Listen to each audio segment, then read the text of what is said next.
alumni profile here tonight, and tonight we're going to be talking with Evan Quinones. Evan is another guy from this group who we've had a few different athletes check in from, with Jay Navin, Joe Vero, Travis Briggs. So he's a part of that group that experienced a lot of success around 2013, 12, 13, 14 range. So I won't take too much of Evan's highlights. I'll let him get into those. But Evan, how's everything going? Good? Everything's going great. Hey, thank you so much for doing this, Coach. It really shows how dedicated you are to the athletes, and we definitely appreciate all the hard work you put in. So Well, definitely shows. I think I appreciate that. I think, I do these little team talks, which are kind of like videos where I just record myself talking about the training for the week, and I send those out to the guys. And, one of the things that I talked a lot about this week is the importance of trying to support each other. And I think these interviews are helpful in the sense that they kind of remind us that there's like a team beyond just our normal team, that there's a whole family of athletes out there to, learn from and build off of. And the alumni is a huge part of that network. So I think it's great. Yeah. Thank you so much for having me. Yeah, I absolutely agree with that. We love seeing people run around town still when I'm in town. It's great. It's cool to have mutual friends with some of the athletes. It's a lot of fun. So nothing but love there. All right. So you want to start off with some high school highlights? Oh yeah, absolutely. I'd love to. So the short answer is going to be road trips and friendships. Yeah. Pretty much, my best friends in the world have come from that Saratoga team, as you mentioned before. So I know that it's going to be a little repetitive because, of course, we all shared some of the same memories. So I'll try to be a little different with mine. But some of the things that came to my mind were the 2012 San Diego trip when we went out to California. It was my first time out there personally. I know some of the guys have been out there a few times, but that's when we kind of all looked around and we ran 86 miles that week. I'll never forget. I have the logbook, and we looked around and we're like, hey, I guess we're going to do this, huh? It was the first time we were all together. We shared so many laughs and memories. We were inseparable. And that really sparked the upcoming season to the 2012 state championship victory, which is another highlight, of course.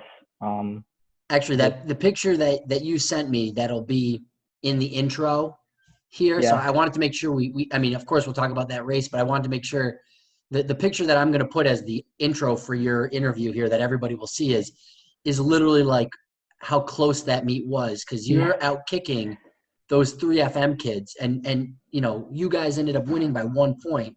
Yeah, and if any of those FM kids, any of those 3 passed you, it would have flip-flopped the result. And you held off all 3 of those guys, which is really hard to do, to hold off 3 teammates, when they're chasing you down. And it's an amazing picture, and it's an amazing moment. And I mean, you stepped up to the plate, which is awesome.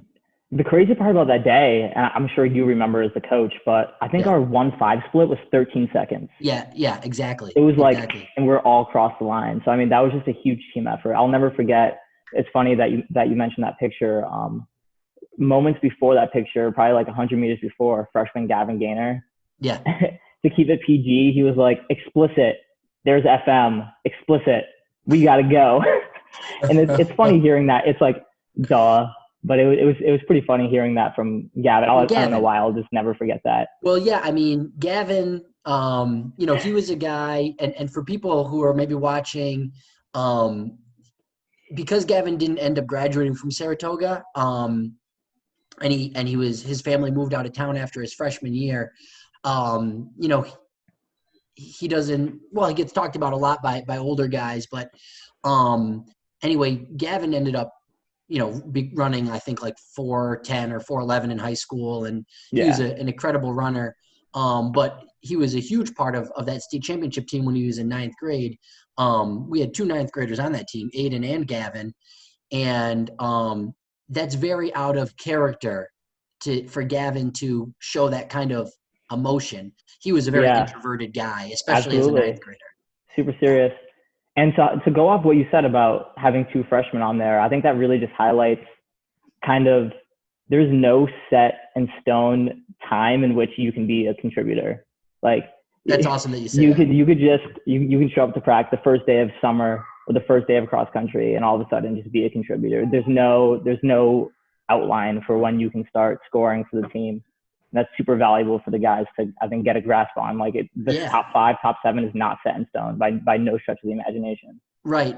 Actually, last night we did a video conference with Justin Knight that Aiden set up, and one of Justin Knight's quotes was when he got to Syracuse, he made the decision. He said, "I'm not going to wait for my turn. I'm going to make it my turn." Oh, that's awesome.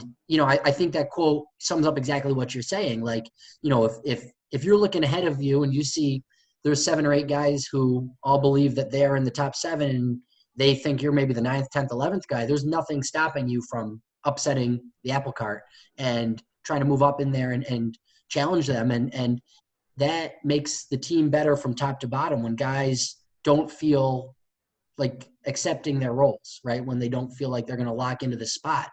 And that team, this team that you ran on, and you're the 4th guy, I think, 5th guy that we've interviewed that was been on that team because it was such a special group of guys.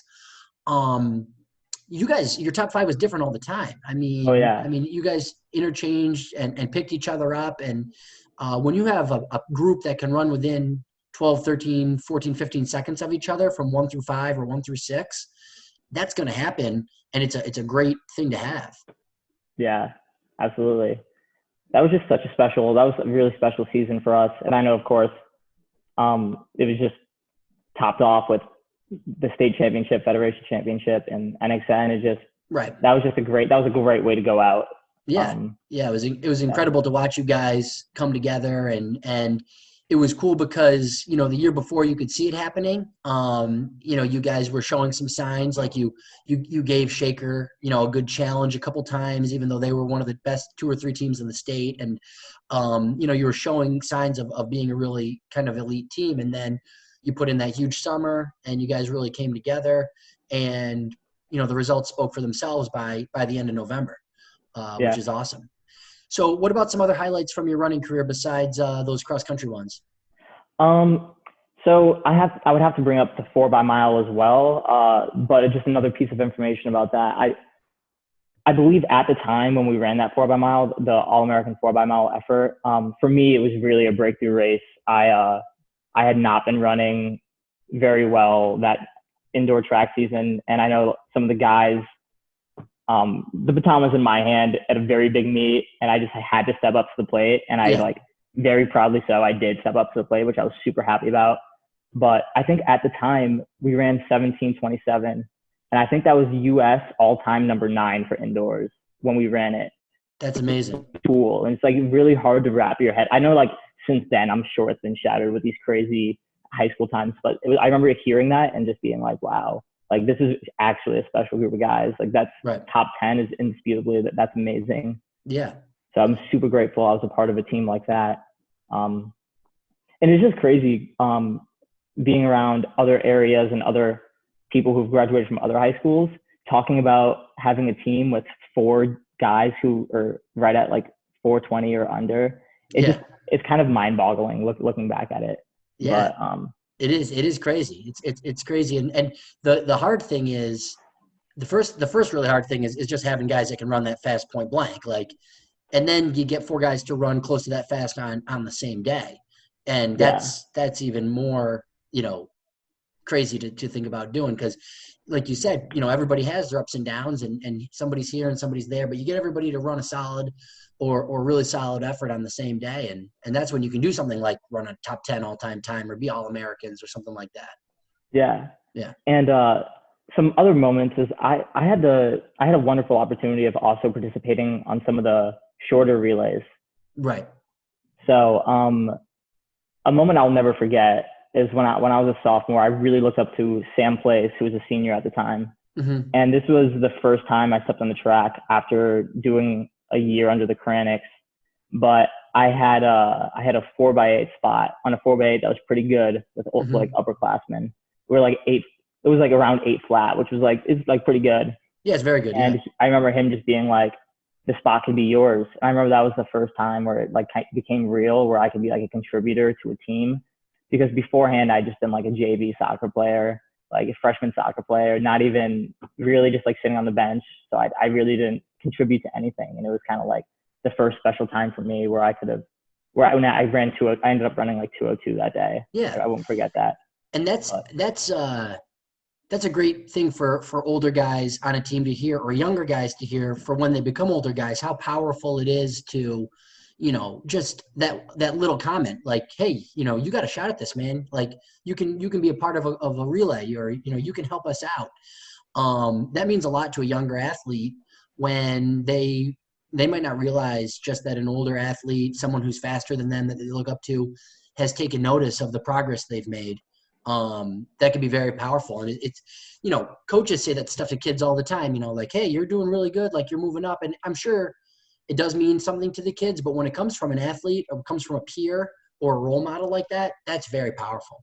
Yeah, I'll never forget that. It was really wonderful that he said that. I was pretty stoked about it. But Yeah. so, some of the other top moments was I had to throw in some love to the 2012 outdoor New York relays, the SMR squad. Yeah. I believe it was Steven Kuznia, Jose Perez, and Zach Garandi, I believe. Uh-huh. We ended up taking home the title at the SMR, and I anchored that day, and I had it. I ran an 800. I forget what my split was, but I ended up out kicking some guys, and that was a really great team moment. And that was right around the time when our outdoor squad started to flip, and we started to get some guys, started getting closer with the big dogs and dual meets. Right. And that's definitely another highlight. Yeah, that was a big season. The team made a lot of progress that year, and it was, I think, the last time that we got second at sectionals. We ended up second to Shaker, even though we absolutely outscored them on the track, just dominated them on the track. Yeah. They just had so much depth in the field, but we that did set the tone for this little streak that these guys have been on. Winning 6 sectionals in a row. Crazy, And unstoppable. that's a product of guys like you and Kuz and people who were in your years and the years before that kind of set the winning ways, going in the right direction. Yeah, and I'll wrap up some of my highlights with just some 4x4 action. I don't know if you remember this meet, but it was a dual meet. It was the last home dual meet we had at Saratoga when I was a senior, and we were against Shaker. And the 4x4 handoff went down. I was anchor leg, and it went down to me and Rob Smith from Shaker. Okay. I don't know if you remember that. It was the first time that I remember. This was like no ordinary dual meet. We had like meetings beforehand because this is the first time in the season we were facing Shaker, right. And we really thought we had a shot at beating them postseason. And the whole team, everybody had a great day that day, but we ended up losing by a couple points. But I just remember our 4x4 brought it that day, and we ended up beating Shaker.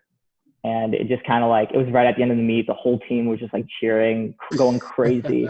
And it was to the point where we didn't know if we would win or not, because I think the throws and other things were still going off. But I just remember it was still a possibility at the time. That's awesome. I mean, a 4x4 at the end of a meet, even a meet that's not going well, can totally turn like everybody's feelings at the end of the day. But in a close meet, with 2 really good teams and a close race, that it doesn't get much better than that. Especially, it's kind of like your senior night, right? Like your last night on the home track and everything. That's pretty exciting. That's a great memory.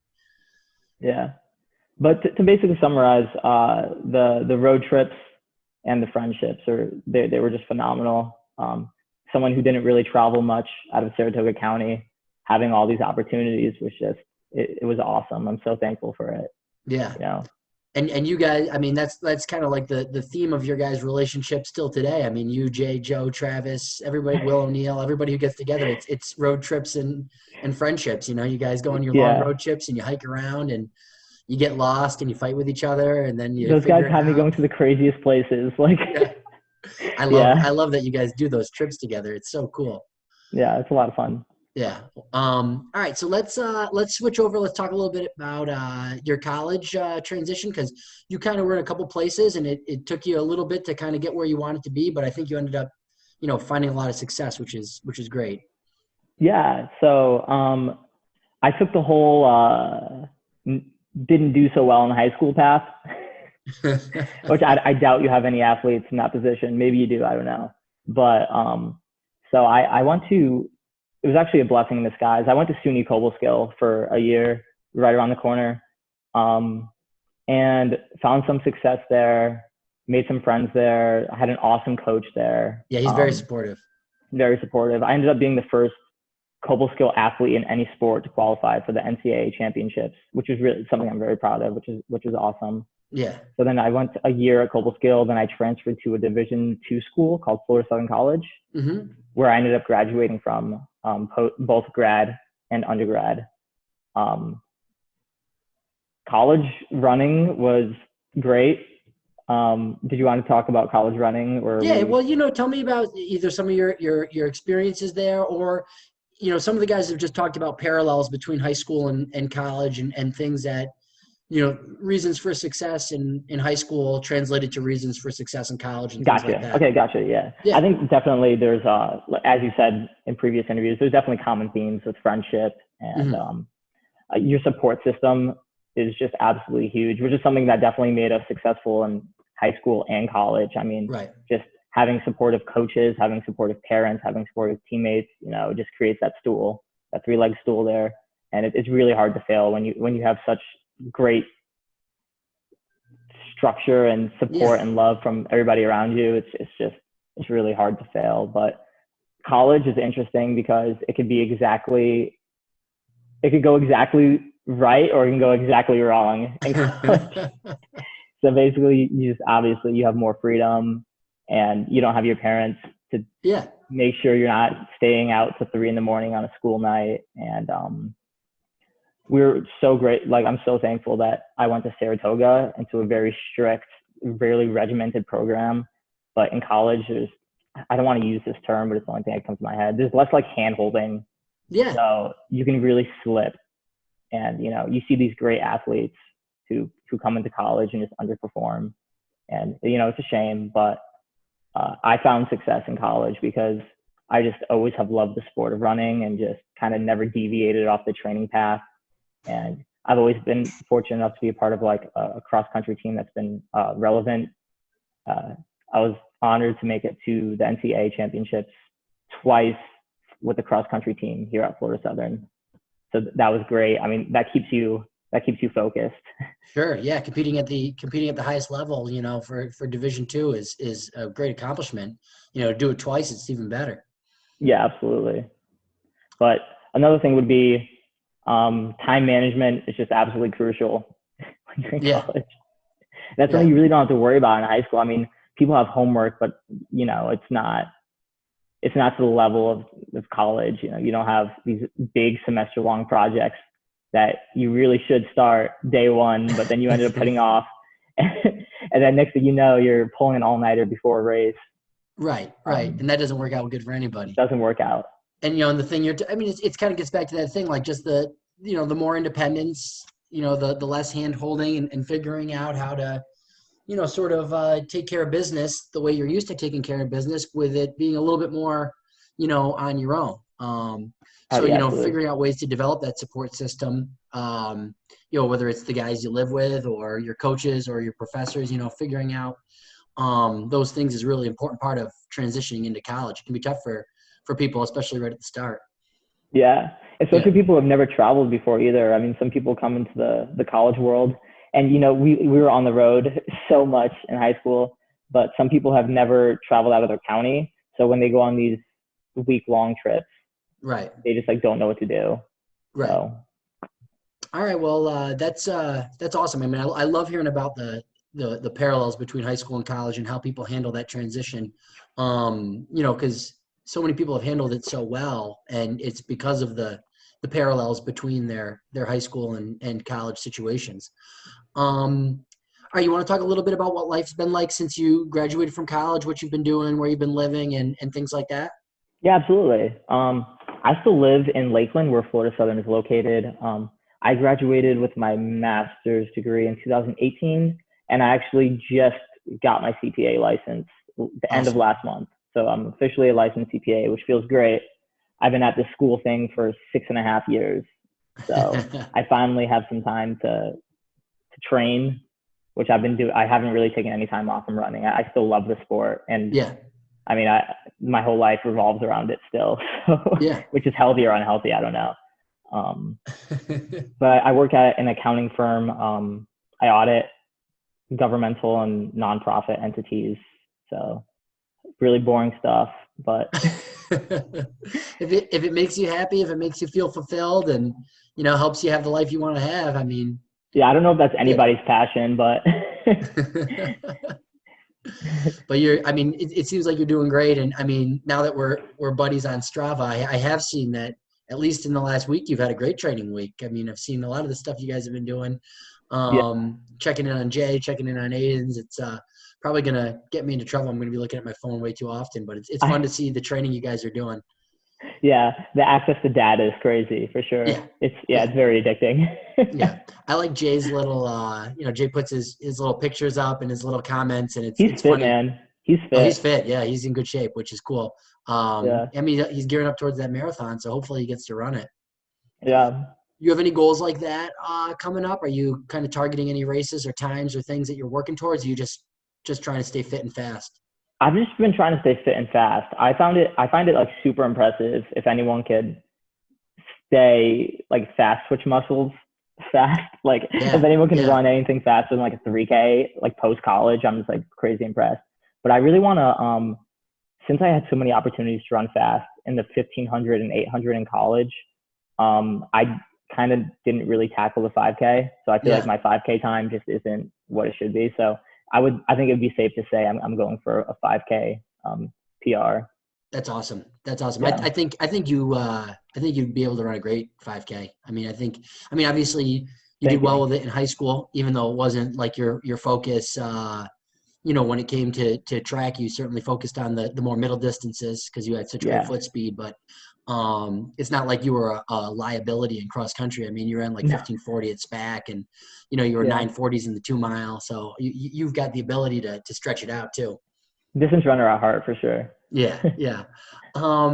All right. So what about some advice for the guys on the team currently? I mean, the way I usually phrase it is there's sort of two ways you can look at it. Either this current situation with the break that we're on, where they're forced to train pretty much by themselves without coaches encouraging them as much as we normally would, or more big picture. Either way or both is fine. Yeah, no, absolutely. I think the biggest thing is just to remain positive. I mean, this whole thing is just out of your control, so it's not worth stressing about. As you and Coach Riley always said, like only worry about things that are in your control. And this is a great opportunity. I think someone else touched upon this in a previous interview, but this is a great opportunity just to get into a great routine. Yeah. And just like there's going to be this is the focused training. There are no races to get in the way of in your training block. It's uninterrupted. Yeah, it's uninterrupted. It's just you keep stacking on days and stacking on days. Yeah. Yeah, I mean, I'm thinking about putting myself in their shoes. Like, this is a time to train like a pro athlete. Yeah, kind of, right? Yeah. Like that's awesome. You can get your sleep. You can plan your meals. Yeah. And you got your homework to do, but that's part of your routine. You plug that in when you need to do it, and you can kind of train at your ideal time of day. And the only thing that slows it down is really just your limited access to your teammates and your facilities. But you can be creative and find ways to get the work done. Yeah, absolutely. You have more time for the little things. Time is a major restraint, especially with high school running. I mean, prehab, rehab, strength work, abs, like that's all stuff where, habit stack. If you like scrolling on Instagram, do it while you're stretching out your legs or foam rolling, Yeah. Yeah. No, that's a great point. Yeah. I mean, what was that term you just used? Habit stack? Yeah, habit stack. It's when you do like kind of like a not so productive habit with a productive habit. I like that. I've never heard of habit stack. I do that with like yoga at night. I'll listen to like a vinyl. It gives me an excuse to like make sure I stretch out my hips and everything, so I stay loose because I won't do it otherwise. Right. So if you're you associate good things with bad things. Yeah, if you're going to engage in your sort of like your guilty pleasure or your sort of time waster, you might as well do something else that's productive along with it. Exactly. And Nice. I have a couple more pieces of advice for the guys. Yeah, sure. I don't know what your standard is for logbooks and everything anymore. But Yeah, so I mean, that's an area where we could certainly improve. My thing is, I like it. I want it to be done online. We've tried a few different things. We've done gotcha. Running to Win. We've done Hmm. using the Microsoft Office. When we get back together at school, I think we'll be able to use this new software that the school has called Canvas, where I can do like discussion boards and people can respond on that. But it's definitely a weakness, I would say, that we need to continue to develop Yeah. for us. Well, you do those kind of online based logbooks just so you have access to it as well, right? Yeah, yeah. Yeah. Later in my college years, and I actually do this for a lot of things. I did this with studying, and I did this for assignments later in life. I keep logbooks for everything. This is like my running logbooks and everything. And there's something so powerful, especially now. This doesn't have to be a life habit for the guys, but I mean, if you just print out one of those wiki calendars, and there's something super powerful about putting like crossing it off and putting off, like saying like showing that you didn't do something or Uh-huh. showing that you did do something, just like putting pen to paper, I've always found to be super valuable. That's something that I did when I was running my fastest in college. It's something that I do now when I'm the most productive. So I definitely think keeping track of what you're doing is super important, especially That's during these awesome. trying times. Yeah, that's a great piece of advice. And then one last piece of advice I would have is Sure. to, this is not running related at all, is to like clear your mind, like do a hobby, do something you love, like no excuses, like pick up the guitar if you want to learn the guitar, read a book if you want to read a book. Like you need to get your mind off of life and running and everything that's going on around you. So you really need to stay rejuvenated and mindful. So just, Yeah. A healthy escape, something like that to, like you yeah, said, to clear your mind and to give you that sort of break. I think that's a great piece of advice. Evan Quinones coming in with the habit stack and then two other strong pieces of advice that we haven't heard yet after 14 or 15 interviews. That's awesome. Thank you, man. That's great. yeah. So, yeah, I'm so glad, with how well you're doing, and I'm Thank you. excited now Thank you. through Strava. I'm gonna be able to keep an even closer eye on how you guys are doing with your running, but I'm so very excited about that. yeah, yeah. Very proud of you and your teammates from that group. So much success in high school and so much success beyond high school, which is awesome. It's just great. So, Thank you. You made um, it easy for us.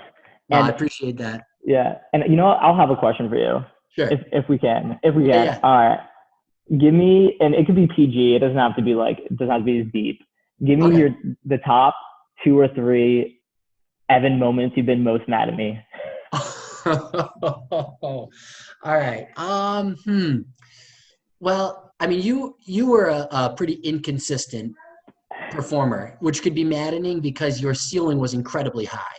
Mhm. Um, but you could also find a very low basement.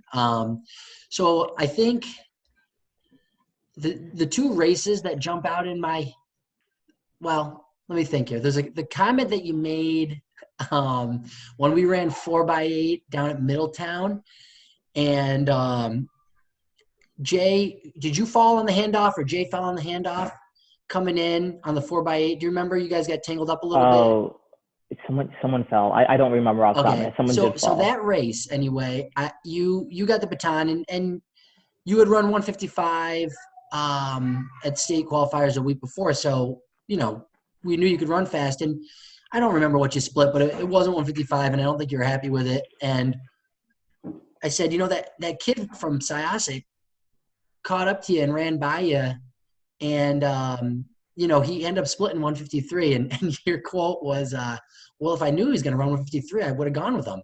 And I was like, "No, you never know what somebody's going to run when they pass Yeah, you 200 meters into a 600, but you go with it because that's the race." And I was just like, I don't know if I have an answer for this guy right now, but yeah. I'm not going to get into more than, I won't give you three. That's the one that, Okay, give you. Okay, one is good. That's fine. yeah, And just to that's give the one background that's for stuck in people, my memory. Like, yeah. that's I the one wasn't the that, easiest athlete to coach, just to give background for people. So well, I was super. nobody's easy. But I'll give you some positives because I don't want people thinking that you were like this big pain in the neck or something. You're incredibly hardworking. You showed up. You didn't miss. Your workouts I mean, I can go back through your workouts and you didn't miss really any. You hit them and you hit them hard and you like the work.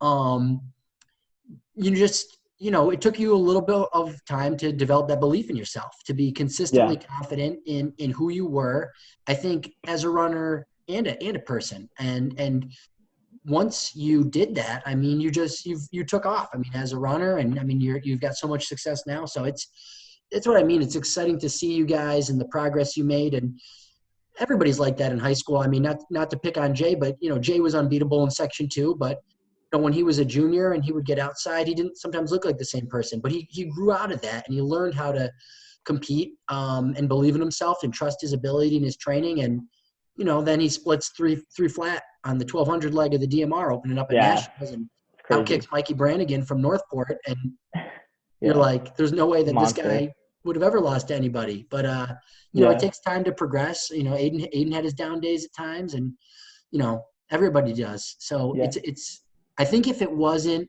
like this, I think people that love running and they love this, even though they don't love it in the moment, it's what keeps you coming back. Because if it was just like this the whole time, that'd just be too easy. It would take the fun out of it. You got to have the dips.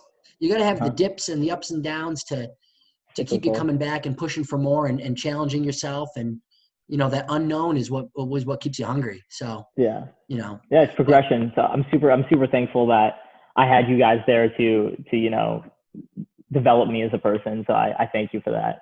Yeah. It's always a lot of fun, and you were a great person to work with, and that group of guys I have incredible memories with, even though I only had about 2 years with you guys before because I had been at another school before then and in college, but those 2 years are jam-packed with a lot of exciting memories and success. So it's awesome to see how well you're doing now. Thank you. Yeah. Yeah. All right, man. Well, it's been awesome to catch up, and keep up the good work and everything, and hopefully we'll talk soon. Thanks, Coach. Thanks. You got it, bud. All right, take care.